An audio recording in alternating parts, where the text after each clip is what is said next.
Assalomu alaykum. E'tiboringiz markazida kun vaqti. Agar kanalimizda yangi bo'lsangiz, obuna bo'lishni va like bosishni unutmang. Oilalarning moddiy ahvoli yaxshilansa, moddiy yordam to'lash to'xtatiladi. Ijtimoiy adolat prinsipi nuqtai nazaridan nafaqalarni haqiqatda muhtoj bo'lgan oila olishini ta'minlash maqsadida Vazirlar Mahkamasi qarori loyihasi ishlab chiqildi. Ijtimoiy himoya yagona reyestri orqali bolalar nafaqasi va moddiy yordam tayinlab kelinayotgan bo'lsa, mazkur tizimda 16 vazirlik va idoradan 53 turdagi ma'lumotlar olinadi va shu asosda oilaning kam ta'minlanganlik holati aniqlanadi. Bola puli moddiy yordam tayinlash yoki rad etish dasturida avtomatik qabul qilinadi. Shunday bo'lsa-da, ayrim o'zida to'q oilalar tomonidan moddiy yordam olish holatlari uchramoqda. Bu qanday bo'lishi mumkin?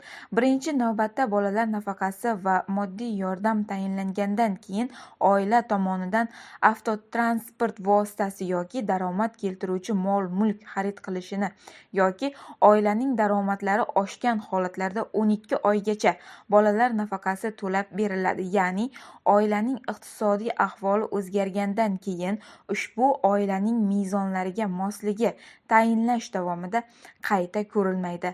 Shuningdek, holatlar uchrab turibdiki, oilada mavjud avtotransport vositalari yoki mol-mulkini o'zining qarindoshlari nomiga o'tkazib qo'ygan holatda nafaqa olish uchun o'z holatini sun'iy kam ta'minlangandek ko'rsatish orqali nafaqa olgan holatlar ham bor.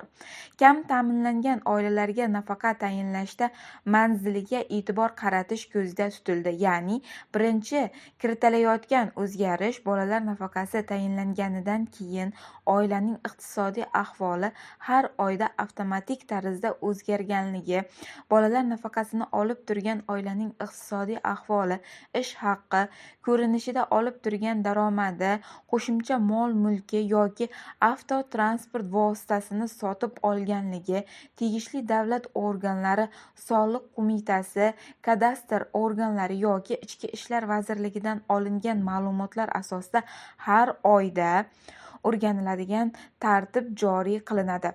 Bolalar nafaqasi, avtotransport vositasi yoki ikkinchi avtotransport vositasini xarid qilganlik bo'lsa, daromad keltirilgan mol-mulk xarid qilinadigan bo'lsa, oilalar reytingdan avtomatik chiqariladi. Yana bir holat bor. Oilaning foydalanuvida bo'lgan, lekin o'zining nomiga rasmiylashtirilmagan mulki bo'lsa, yangi tartib asosan mahalla yettiligi tomonidan oilalarga borgan holda oilaning mol-mulklari o'rganiladi. O'rganishlar natijasida olingan ma'lumotlar tizimga kiritiladi. Oilaning kam ta'minlanganlik holati o'zgarmagan bo'lsa, nafaqa to'lash davom etiladi. Agar moddiy ahvol yaxshilangan bo'lsa, to'lov to'xtatiladi.